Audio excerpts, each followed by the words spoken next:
Hi guys, welcome back to the channel. It's a cold one today, so today I'm going to remove the rosemary bush, which is taking up a lot of space. And to be honest, I don't use rosemary that much, so I think I can utilise the space better. So I've got a 1.2 square metre out sunny raised bed that I'm going to put in its place.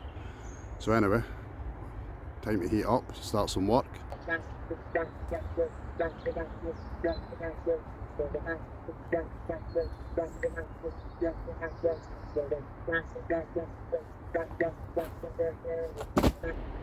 One thing to mention, if you're going to be building an out sunny raised bed, I'd strongly advise that you use a box spanner. So it makes the job so much easier to get the bolts in at the back. But once I get this rosemary out, I'll sort of give you a closer view of what I mean.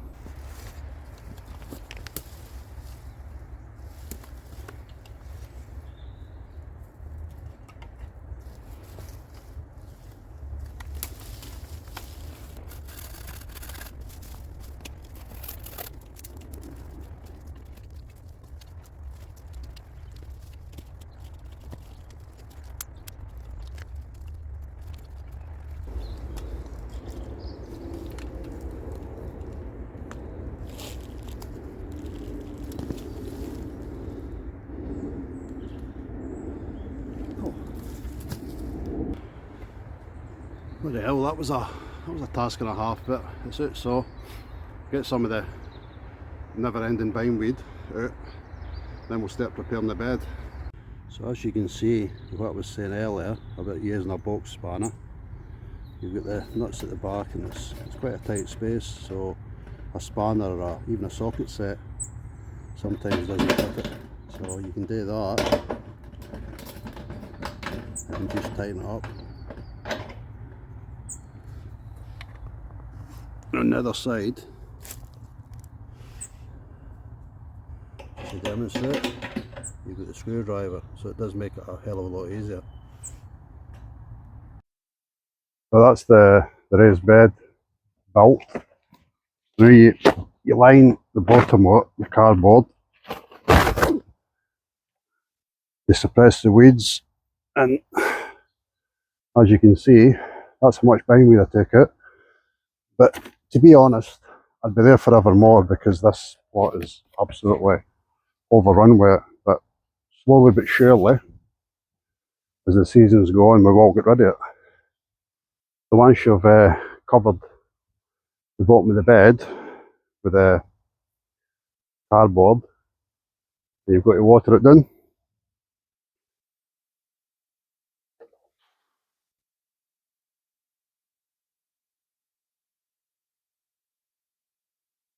You get a good soaking.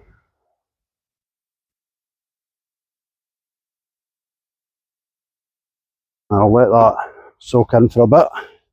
And I'm going to make use of the trees that I trimmed back earlier. The next process is twigs, branches, logs. This helps with the drainage. And it also helps insects, giving them a place to hide out. It's all good for the ecosystem within the soil. I've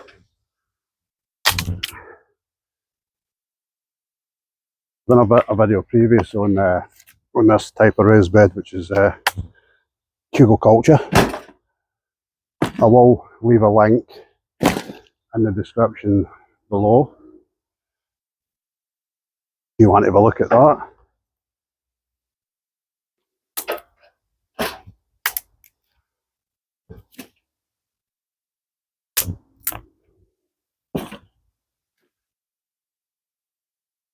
You can add bigger logs if you want, but I haven't got any. These are just bits of it's going to take off when I trim the trees. They'll work fine. Stick in some leaves.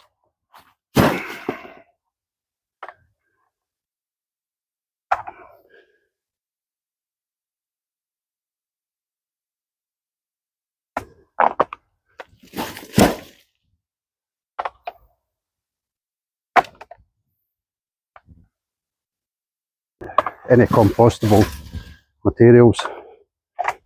And then, same as the other beds that I've done similar, but over there we don't want that. These will all be topped up with compost before I plant into them.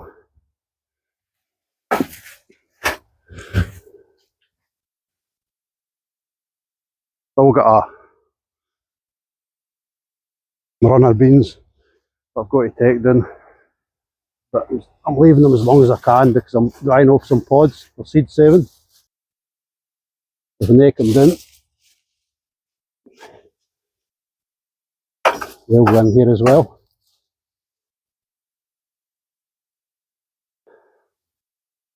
And there we have it.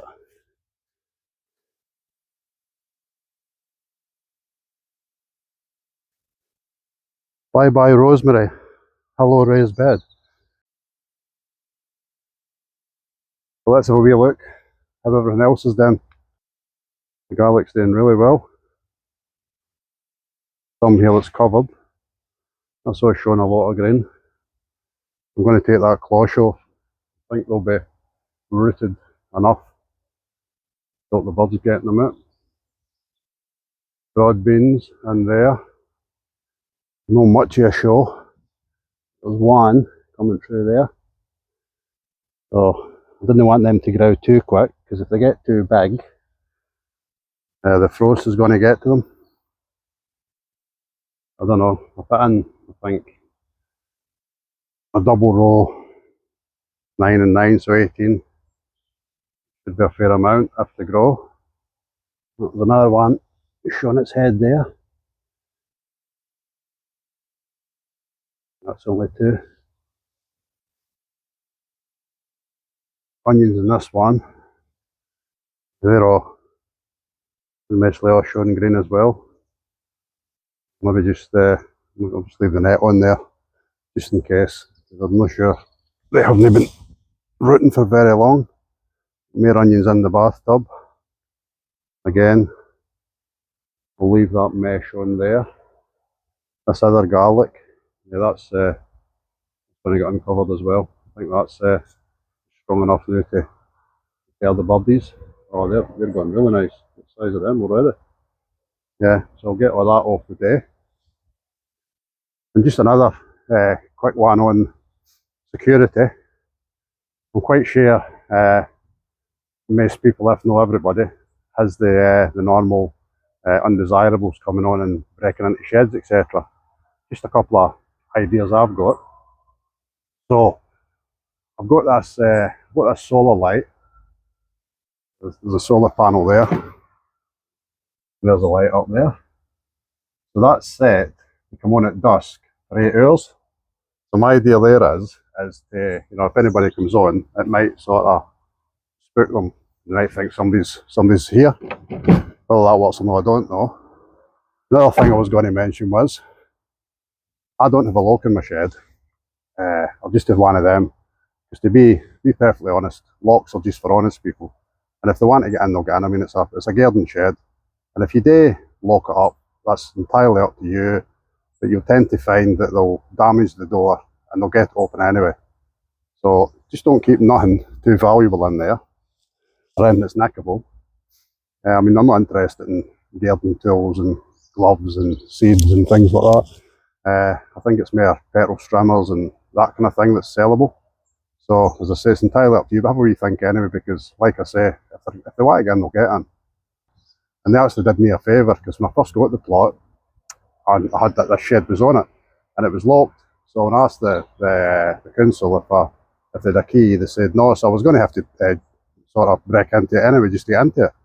And then about a week later, before I had a chance to do it, we get emails to say, you know, the usual suspects had broke into all the sheds. So that actually did me a favour. But yeah, anyway, I hope you enjoyed that wee video. Absolutely sweating now. No used to hard work, you see. I work behind a desk. But anyway, I'll have a good weekend, everybody. And I'll wrap this one up there. See you all soon. Bye.